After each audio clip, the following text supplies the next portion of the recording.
Hillary Yancey was 3 months into her pregnancy. First child. So excited. You parents know that. Your first child, just the anticipation.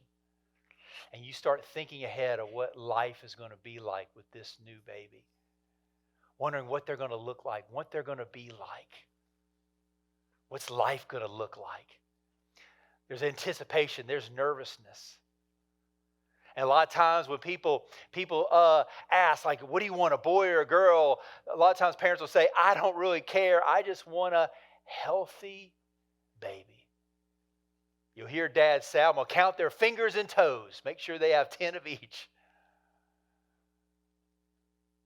Hillary and her husband were the same way. But on one of her prenatal visits 3 months in, the ultrasound showed some very challenging things. Showed that the little boy inside of her had a cleft palate, cleft lip,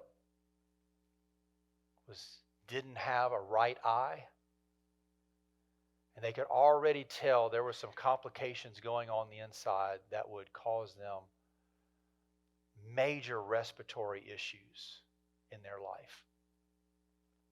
Well, Hillary was a Christian, loved God, believed God. So she did like every Christian mom did. She began to press into God for her son, crying out for him. And every prenatal visit she went into, the news just kept getting worse and worse. But yet, she prayed. She pressed in. She wasn't going to give up. She wasn't going to be discouraged. Though at times her heart was breaking, it was emotional, she said, I know my God can do something great. And along comes that day for baby Jack to be born. And he's born and the doctor hands him to her, and she had all the expectation that her prayers were answered. But as she looked, God did not do the healing and the miracle that she had prayed for. And her heart was broken. And for the next 6 weeks, as she lived in the NICU with that baby, she found it hard to pray. She found just this anger at God was now just like consuming her. And she could no longer feel she could trust in God's goodness.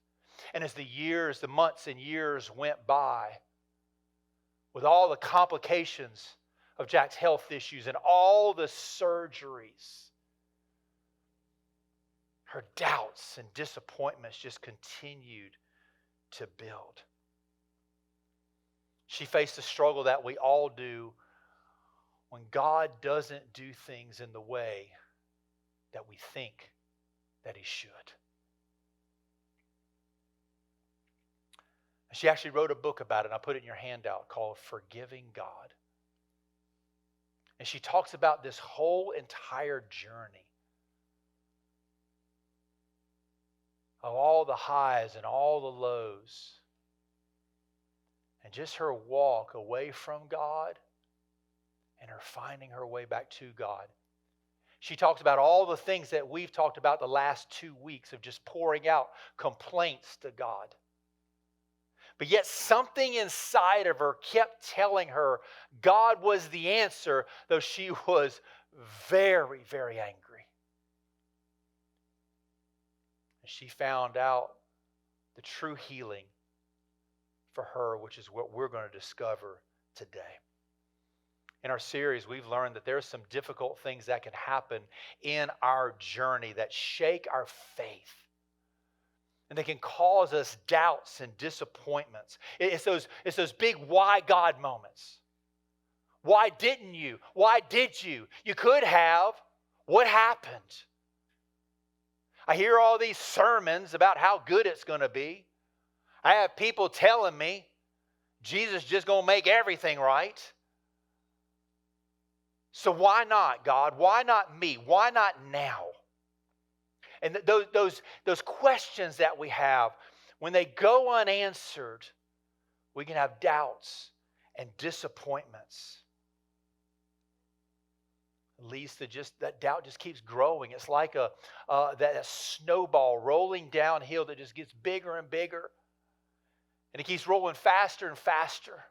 And then we have an enemy that just kind of whispers in our ear.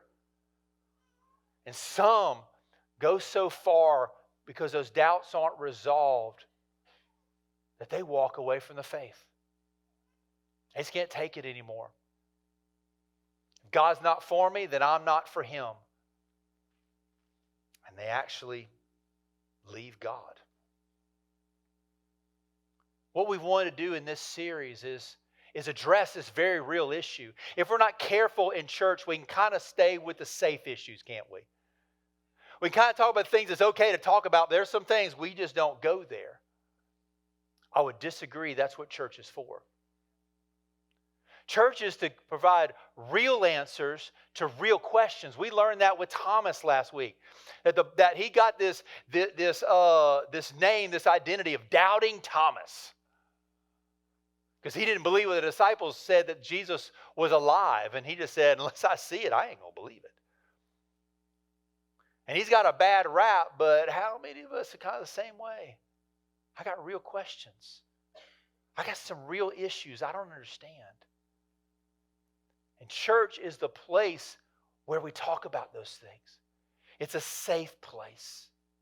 And so this series is to address the real issue, but there's a purpose, is to find real healing in it. That there are answers. And there is a way to move past. And what we've learned is we use our doubts and disappointments, instead of leading us away from God, that we learn it's okay to have questions. It's okay to have doubts. But what we do is we let them lead us to God. Even though we kind of have some challenging thoughts toward him. And we learned last week, really, if we have this one thought of, I want to believe, it's enough. It's enough. We don't have to walk in here all full of faith. Sometimes our faith is rocked and it's shaken to its core. As long as we have I want to believe, it is enough. And I would encourage you, if you missed the last 2 weeks at all, please go watch them. Even if this isn't your issue, you may go, I'm good. I hear you, Pastor, but look, honestly, this series isn't for me. I'm not getting anything out of it. What about somebody around you? What about somebody that God allows to cross your path that isn't good? I was talking with somebody earlier.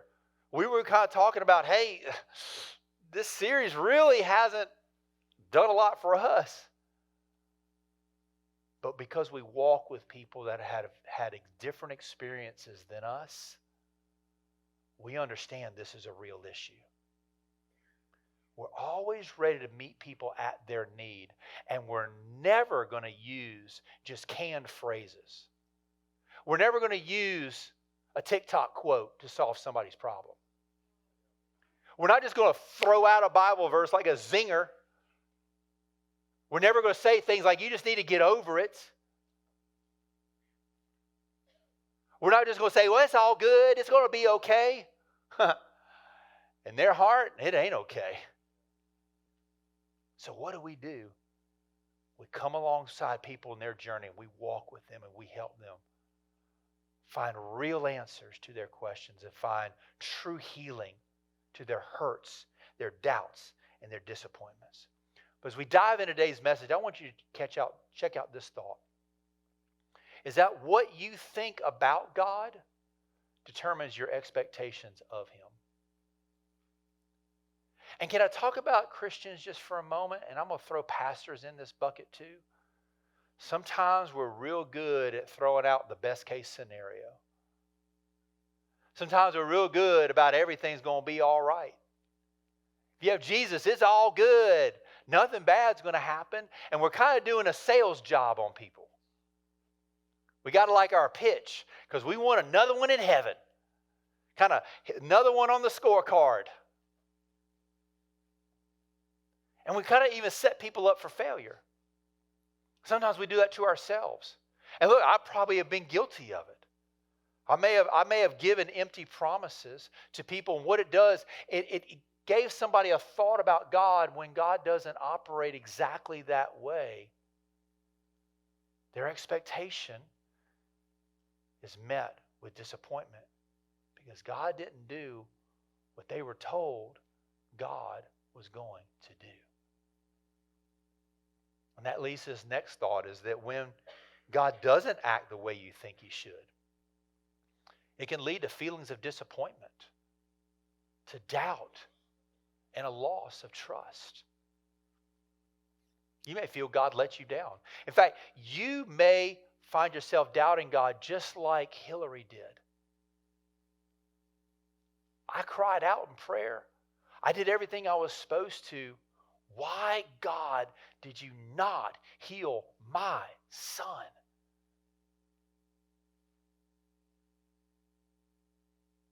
Real doubt and real disappointment. And here's what Hillary expresses in her book, is this thought.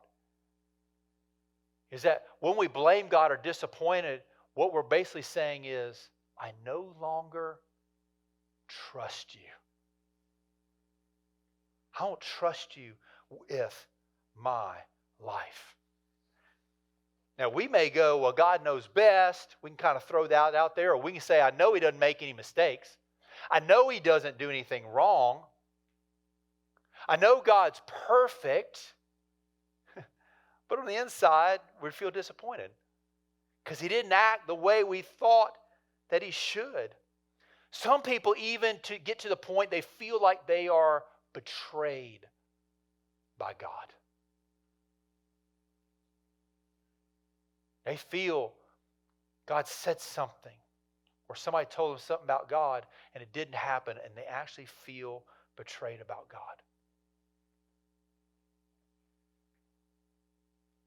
And I want to give you kind of a path of what happens. And there's 4 words, and it begins with disappointment.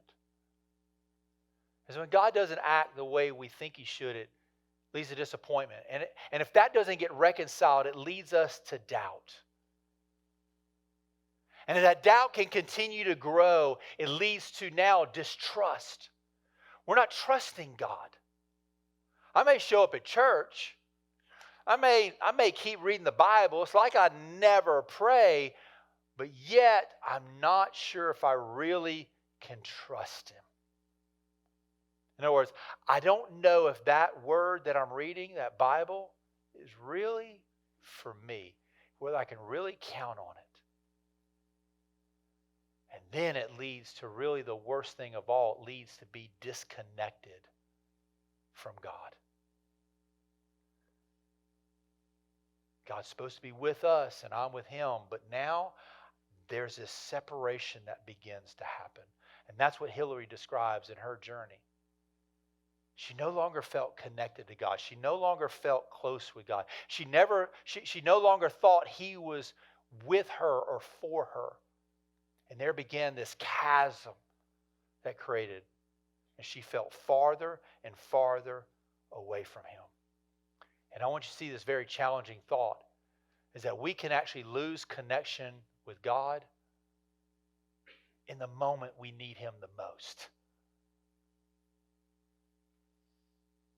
Who did Hillary need more than anybody? Look, she had support around her husband, church friends, on, family. But who did she need? God. In times of our heartache, he's the one that heals. In the time of lack, he's the one that provides. In the time of questions, he's the one that has the answers. And we kind of know this in our head. But if we're mad at him and we don't trust him and there's separation, we're not going to let him do the thing that he needs to do. But yet, he's the one we need. So how do we clear out all these feelings inside, all these troubling emotions and difficult thoughts? How do we get rid of them? It's one word: forgive. That we need to forgive God. Basically, it's letting God off the hook. It's no longer blaming Him for that thing that we're facing. It's no longer saying, God, it's your fault. We forgive. And let me just help you understand the importance of forgiveness with this statement, is that without forgiveness, there is no trust. And when there is no trust, there is no connection. I heard one writer said this. I want to show you this quote. Is that God is perfect. All right? We know that. God's perfect. Never makes a mistake. Never does anything wrong. And just yet, though, our hearts often hold bitterness toward Him. And we need to let that bitterness go and trust God. Now, some of you, the moment I said forgive God, you hit a major issue because you said, Pastor, that's blasphemy. What you just said, I'm wondering if lightning is about to come down and take you out. You just crossed a line. Why? Because forgiving God implies He did something wrong. It implies He made the mistake. He sinned. He's the one who needs to be pardoned. But God never makes a mistake. God never does anything wrong. He's holy and He can't sin. Therefore, there is no need to forgive Him, Pastor. You crossed a line. And you're right. God is perfect. Never sins. Never makes a mistake. However, inside of us, we're treating Him like He did. We're treating Him like He really messed up.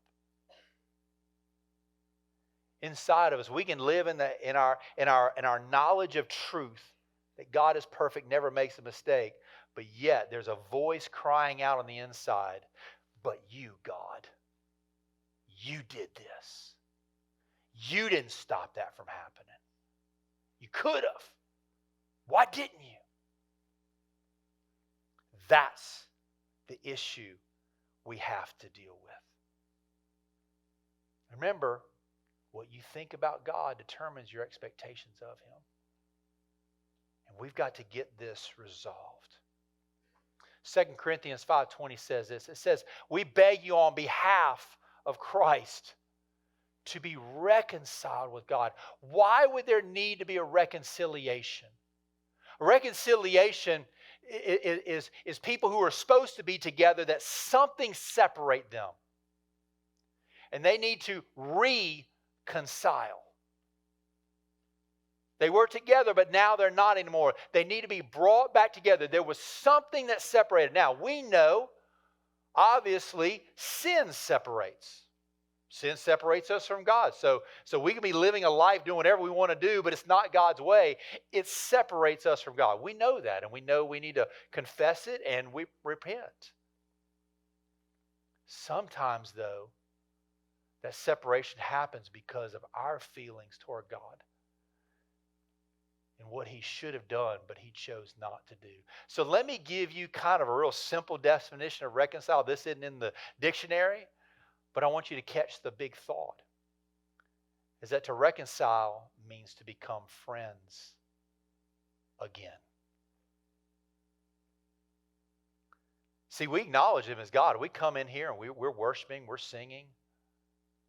We know He's God. We obey Him. But the question is, are we friends with God in the moment? Are we still close to Him? Because it's hard to be friends with somebody when you're mad at them. It's hard to be a friend of God when you're mad at Him. And He wants to be your friend. He wants that. But there is now the separation. So why forgiveness? And it's this. I want you to check this thought, is that every relationship benefits from the free-flowing, complete forgiveness. And our relationship with God is no different. So let me just talk about forgiveness in general for a moment. What happens is forgiveness, whenever somebody does something harmful to us, we have a challenge of forgiving them. Because we think that forgiveness is going to let them off the hook, is going to benefit them. We kind of have, I'm not forgiving them because they don't deserve it. They don't deserve my love anymore. They don't deserve my friendship. And we're thinking forgiveness is really about them. That's not true.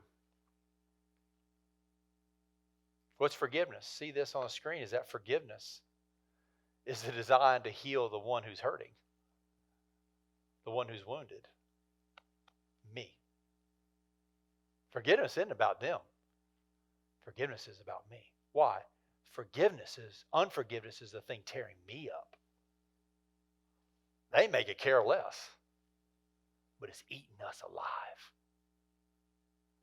I heard a description said of not forgiving somebody is like us drinking rat poison, but expecting them to die. It tears us up. See, when we forgive somebody, we're not approving what they did to us.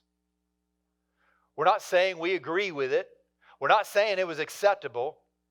What we're saying is, I'm choosing not to be bitter about it anymore. That it's no longer going to be my issue that's eating me alive. In other words, their act is no longer going to direct my life. Because that's what happens when we don't let go of it. It directs our life.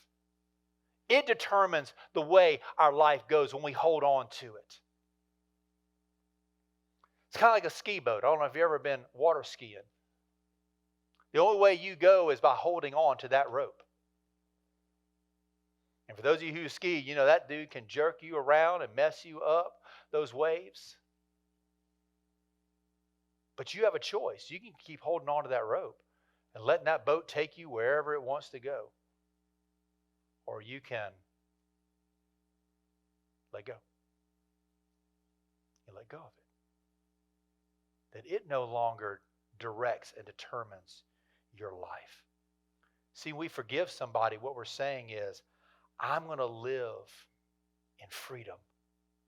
I'm no longer going to live in emotional bondage. Catch this thought, is that the only option that allows us to live in freedom is to forgive.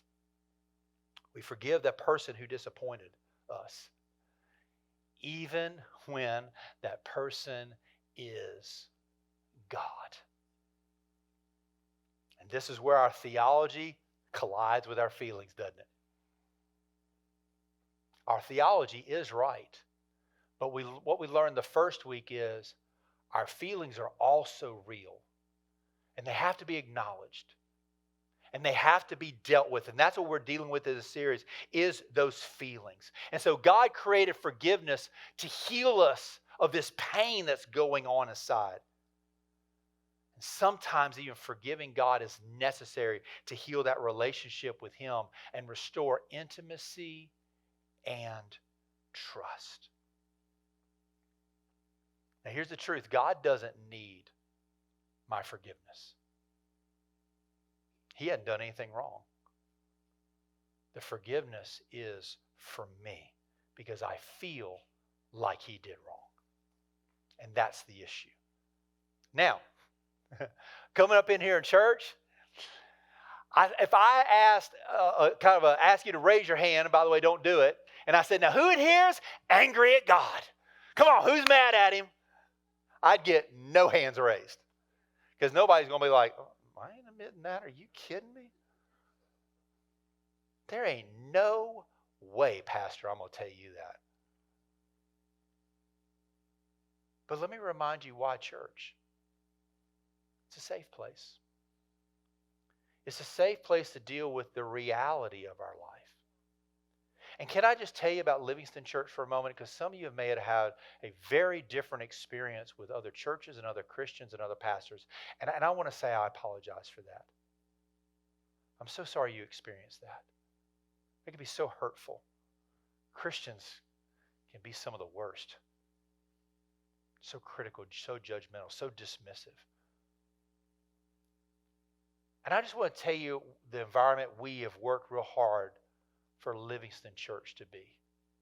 It's a safe place to come as you are and deal with the reality of your life. And here's our thought. We love you. We're here for you. We'll walk with you through this, whatever it is. We're not going to dismiss what you're going through.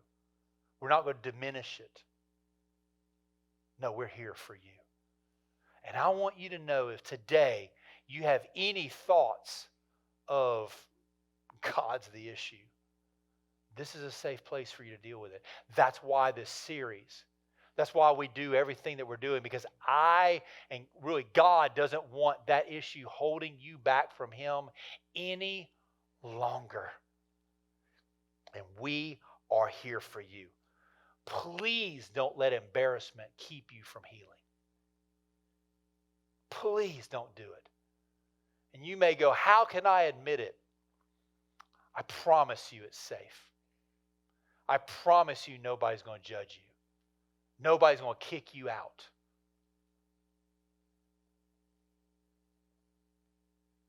But if those feelings and doubts, they go unaddressed, you're going to end up holding a grudge toward God. You're going to end up being angry and bitter at Him, and it's going to lead to a block in your connection with Him. So I want you to see this thought is that the solution is to forgive. And forgive literally means to let go. That's what that word means. And what we're going to do, we're going to let go of God, to no longer hold a grudge against Him. And we're going to set Him free from the blame that we've placed on Him. I saw this. L.B. Smead said this in a book he wrote called Forgive and Forget, Healing the Hurts That We Don't Deserve. He said, really, would it bother God too much if we found our peace by forgiving Him for the wrongs that we suffer? Interesting question is, and I think is for those who've already been part of this series, you know the answer to, no, it won't bother God. God's not going to be offended. He's not the one going, what? Excuse me? He's not that way. We've seen that through Bible characters who offered their complaints to God and their criticisms of God to Him. Never once did He reject them. He listened. He walked with them and helped them find healing in their hurts. So it's safe if you're dealing with this at all. This series is to find healing and freedom. And today, for some of you, that can be that day. It can solve this burden that you've been carrying. Like Hillary, you may I just keep getting farther and farther away from God because the situation I'm going through doesn't seem to be getting any better. My prayers seem to be unheard. He seems to be totally ignoring me. In fact, at times it seems like He's against me. Today for you may be that day of healing, if you'll allow God to do your work. Now, taking this step may be really awkward. It may be super challenging to step forward and go, hey, I've got some issues with God. But I encourage you, take that step and forgive. Because God doesn't want anything hindering you and Him in being in a close relationship. So what do? I put in your handout this prayer, and I'm asking, please, if you didn't get a handout, take one with you today. Because in there, I put a prayer to work on getting this issue cleared out, to get us healed of it. And I want to read it, and then we're going to go back through it. But I want you to see it first before we even apply it. And it says this: Heavenly Father, I forgive you from my heart for the things, and here's where the key is, that I think or feel that you did or did not do for me. And this is that moment where you just pour it out to God. You tell him what it is. You share it with him. Then he goes on to say, I release you. I let you go free. I lay nothing to your charge. I require nothing of you. And I forgive you from my heart for all the things that I think and feel that you did or did not do. Because you, Heavenly Father, have forgiven me. And I bless you and ask you to bless me in Jesus' name. That's the prayer. Now, I gave it to you because some of you may need to take it with you. Because you may need to have a big moment with God by yourself. But some of you go, I'm ready to get this right today. I'm ready. I'm going to get everybody just to bow your head and close your eyes. Even if you're watching online right where you are, I'm going to get you just to bow your head. Close your eyes. Now, I'm going to have in just a moment, I'm going to say this prayer and I'm going to have everybody in this room repeat it after me. And you may go, Randy, this isn't my issue. Great. Praise God. But somebody around you, it is. I don't want them praying alone and feel like their voice, that all of a sudden I'm going to get exposed that I've got issues with God. So I'm going to ask us all to pray out loud. And say it. Even if you're watching online, I encourage you right where you are, say it.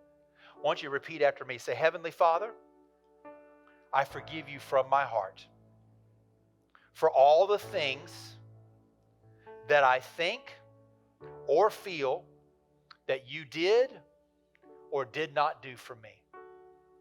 And right now in your spirit, you don't need to say it out loud. Tell God what those are.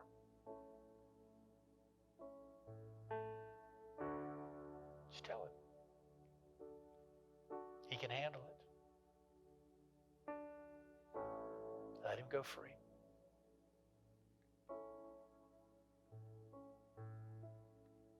Now say this. Say, I release you.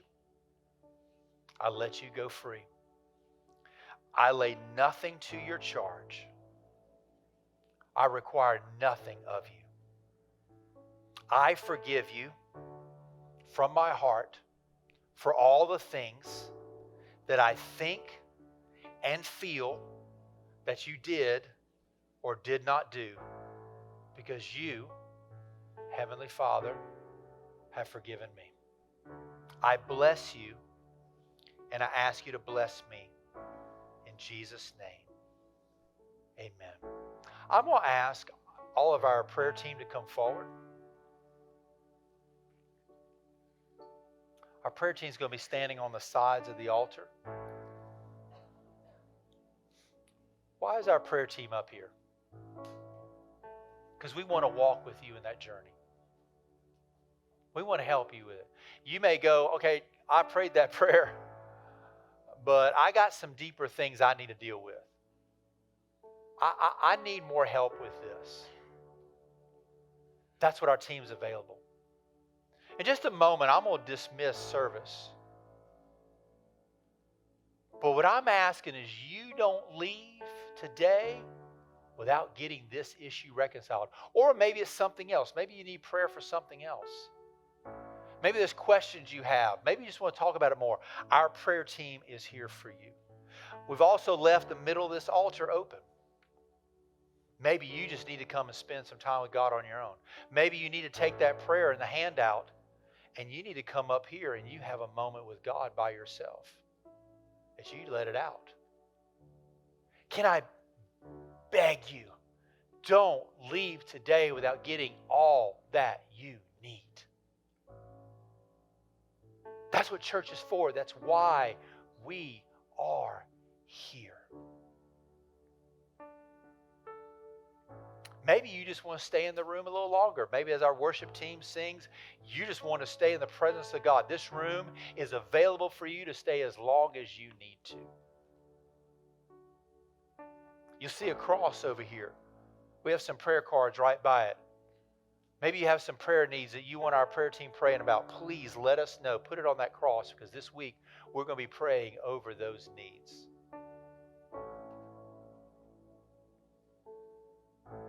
And if this was your first time here today, you picked a great day to be at church. And we'd love just to meet you and greet you. We have our team at the back. Would love to spend a few minutes with you. Also give you a gift.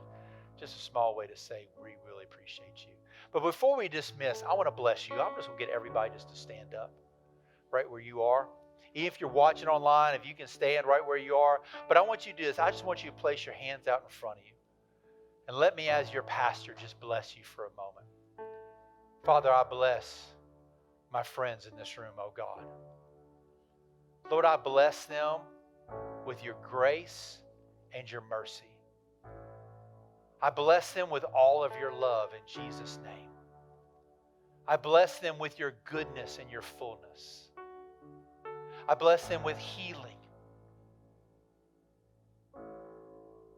I bless them that they would know you, oh God. That they would hear your voice. They would feel your presence. I bless them to be confident in their relationship with you. And I bless them as they leave today to be protected, to be safe from harm, oh God. Lord, I'm so thankful for today and all that you did. We just give you glory and honor for it. What an amazing day of healing and freedom. Thank you for what you've done. You are our answer. And Lord, I thank you for even reconciling us back to you. Lord, thank you for helping us with our feelings that even may be challenging toward you. Lord, I ask that you would just help us with those. Help us to voice it out. So it's getting out of us. And Lord, I thank you for just being so gracious that you can take whatever we share with you. But yet you still love us, you accept us, you embrace us, and you walk with us. And Lord, I pray even as we go this week, Lord, there may be people that cross our path. They need to know this. Give us the words to share with them that they may find healing as well. But Lord, we bless your name and thank you for blessing us. We love you, oh God, and we honor you. And we pray all this in the mighty name of Jesus Christ. Amen and amen. Come on, let's give God one more big hand clap of praise. Amen. Well, don't leave without getting everything you need, but if you got it all, God bless you. Y'all have a fantastic week, and we'll see you this Friday night at game night. God bless you.